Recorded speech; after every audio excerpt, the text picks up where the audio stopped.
Membaca surat cinta yang Tuhan tuliskan, ingat kisah cinta Siti Nurbaya, merangkaikan pujian berperibahasa.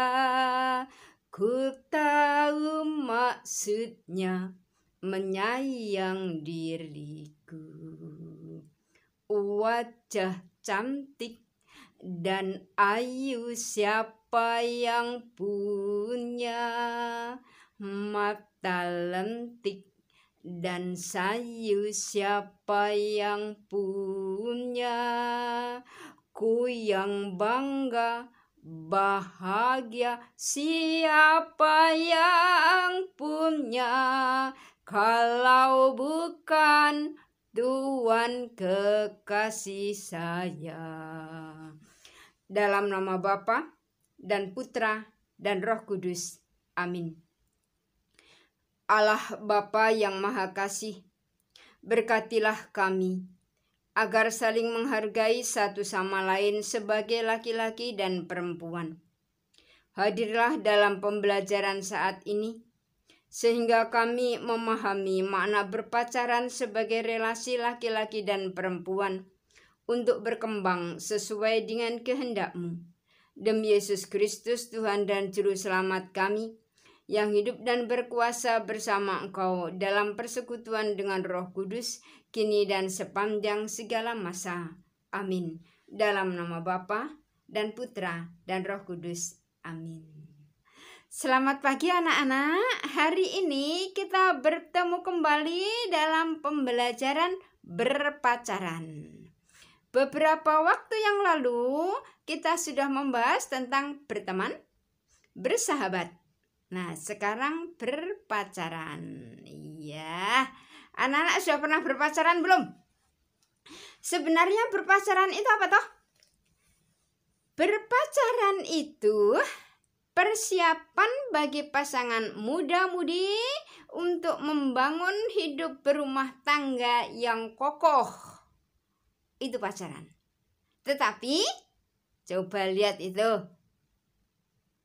Anak kecil-kecil kelas 1 SD pacaran, yuh, ngalah-ngalahkan gurunya saja nggak pacaran. Tetapi tentu saja setiap orang itu mempunyai hak untuk berteman, bersahabat, ataupun berpacaran. Dan setiap orang perlu secara bijaksana menentukan kapan saat yang tepat untuk mulai berpacaran. Kapan ayo? Seperti itu waktu masih siaga kelas 1 SD, atau saat sekarang kamu kelas 7, atau kelak kalau kamu sudah lulus S1, sudah bekerja, sudah siap untuk membangun rumah tangga yang kokoh. Baik, berpacaran itu salah satu anugerah Tuhan yang dimiliki oleh semua manusia. Boleh berpacaran, tetapi harus tahu norma-normanya, harus tahu aturan-aturannya, bukan sembarangan. Sebab apa? Berpacaran yang salah, berpacaran yang tidak bertanggung jawab akan mendatangkan bencana, mendatangkan malapetaka. Pacaran mempunyai tujuan. Nah, ini dia tujuannya, untuk saling mengenal satu sama lain, yaitu mengenal kepribadiannya. Orangnya ini sabar atau suka marah? Orangnya ini setia atau tidak setia? Untuk mengenal kebiasaannya. Punya kebiasaan baik atau kebiasaan buruk? Orangnya malas atau rajin? Untuk mengenal latar belakang keluarganya. Keluarganya itu bagaimana? Apakah keluarganya itu baik-baik? Atau keluarganya itu berantakan? untuk mengenal pendidikannya dan sebagainya. Nah, itu masa pacaran bertujuan untuk mengenal itu. Kalau itu semua tidak cocok dengan kepribadianmu, ya sudah, nggak usah dilanjutkan hubungan dengan pacarannya itu. Jelas ya, begitu ya? Baik. Sekarang kita akan melihat bagaimana ajaran Tuhan Yesus mengenai berpacaran. Itu dari Injil Lukas bab 14 ayat 28 sampai dengan 34. Segala sesuatu harus dilepaskan untuk mengikuti Yesus. Ayat 28. Sebab siapakah di antara kamu yang kalau mau mendirikan sebuah menara tidak duduk dahulu membuat anggaran biayanya, kalau cukup uangnya untuk menyelesaikan pekerjaan itu. Begitupun anak-anak, kalau pacaran harus mikir-mikir dulu. Kira-kira cocok enggak kepribadiannya dengan kepribadianmu?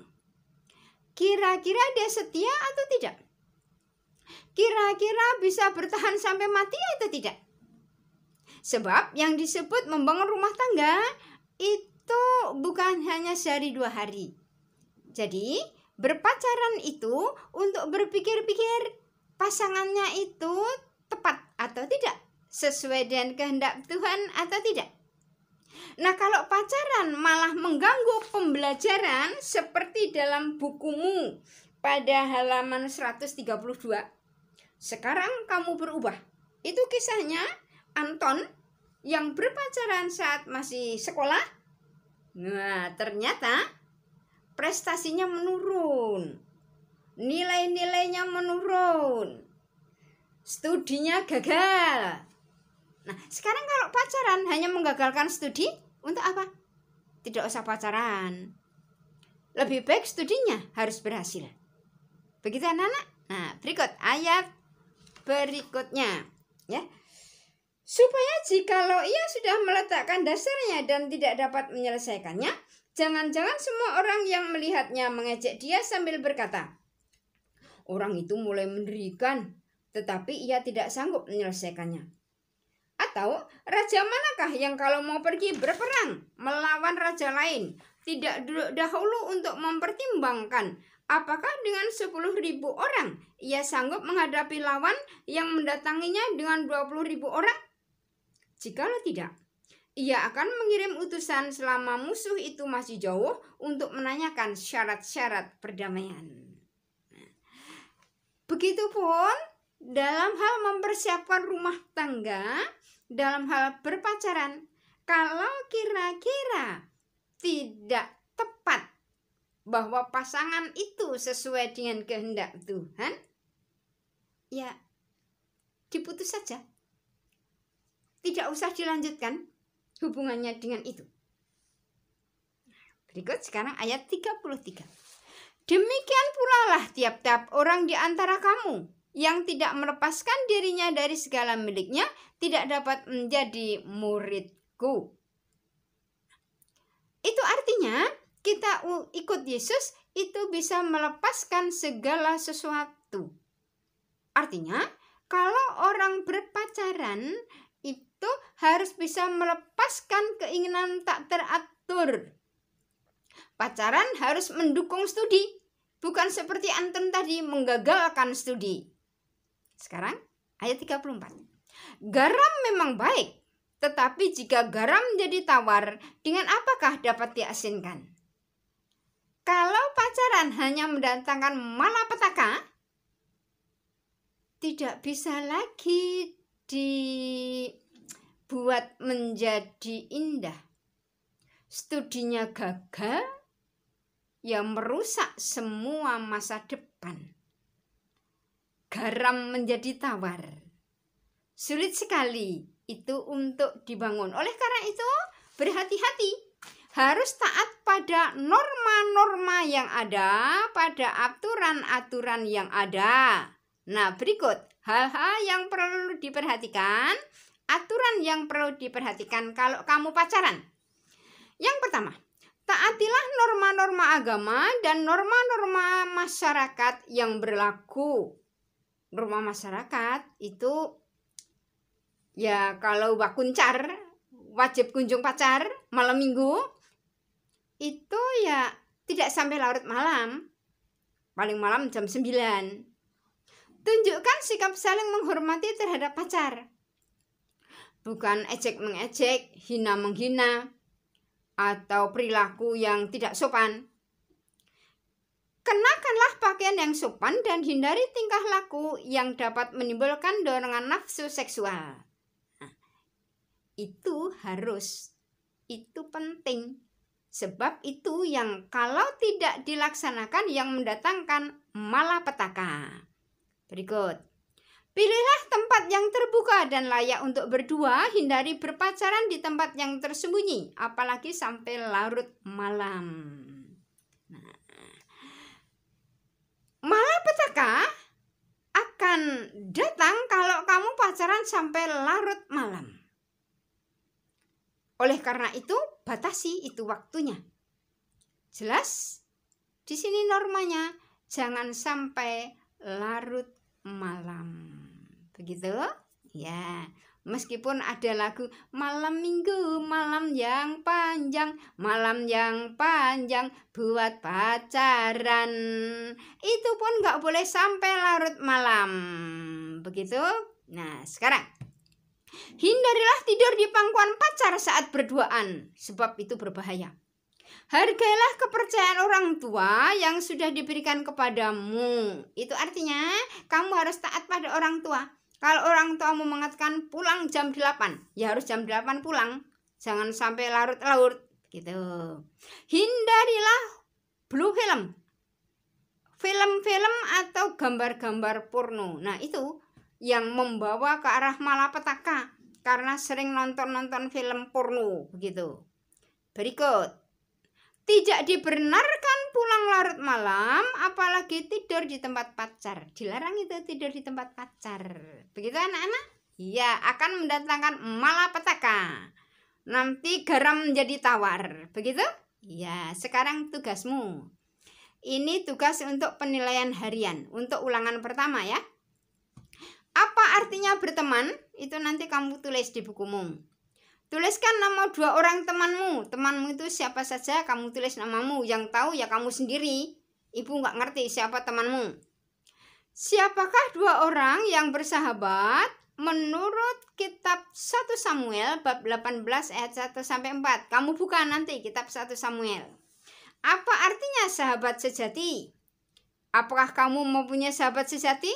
Siapakah dia? Terus, menurut pendapatmu, kapan saat yang tepat seseorang mulai berpacaran? Kapan itu? Apa waktu siaga seperti gambar tadi itu?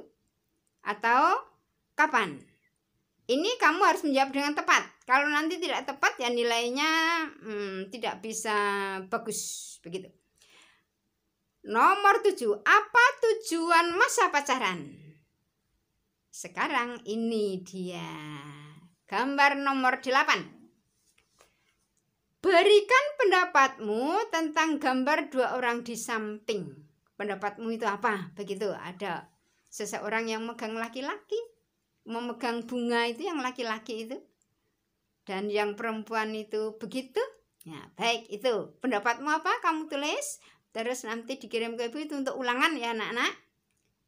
Baik, berikut di sini ada lagu.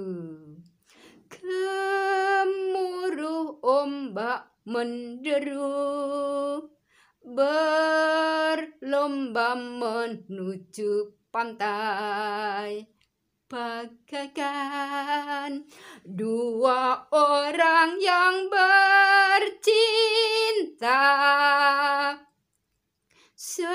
Semenjak alam tercipta, mereka saling mencinta. Indahnya, betapa indah alam ini. Cintailah sesamamu seperti dirimu sendiri. Bersama-sama kita nikmati apa yang dikaruniakannya. Bersama-sama kita nikmati apa yang dikaruniakannya. Kita sudah diciptakan untuk saling mengasihi. Sadarlah, sadarlah hai kaum manusia. Dalam nama Bapa dan Putra dan Roh Kudus. Amin. Allah Bapa yang kekal dan kuasa, terima kasih karena Engkau telah menciptakan manusia sebagai laki-laki dan perempuan untuk saling melengkapi dan saling membutuhkan. Buatlah kami mampu membuat keputusan yang tepat dalam perjalanan hidup kami yang selaras dengan kehendak-Mu. Sebab Engkaulah Tuhan dan Juru Selamat kami, kini dan sepanjang segala masa. Amin. Dalam nama Bapa dan Putra dan Roh Kudus. Amin.